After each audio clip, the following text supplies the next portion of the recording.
IPL খেলায় রাজনীতি নিয়ে আসা হয়েছে, যা কাম্য ছিল না বলে মন্তব্য করেছেন তথ্য ও সম্প্রচার উপদেষ্টা রিজওয়ানা হাসান। বলেন, কোন চুক্তিতে মুস্তাফিজকে বাদ দেওয়া হলো তার আইনগত ভিত্তি যাচাই করা হবে।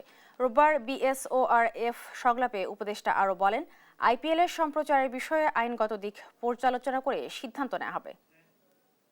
বাংলাদেশের একটা খেলোয়াড়কে নিশ্চিত করার পরে তাকে রাজনৈতিক যুক্তিতে, যেটা আমরা পত্রপত্রিকায় দেখেছি, বলা হচ্ছে যে ওকে নেওয়া হবে না।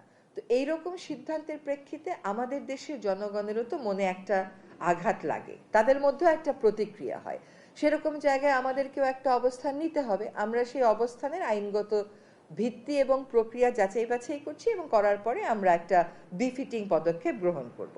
কোন যুক্তিতে মোস্তাফিজকে মানা করা হচ্ছে, খেলোয়াড়ই কোনো যুক্তিতে মানা করা হলে তো কোনো ব্যাপার ছিল না।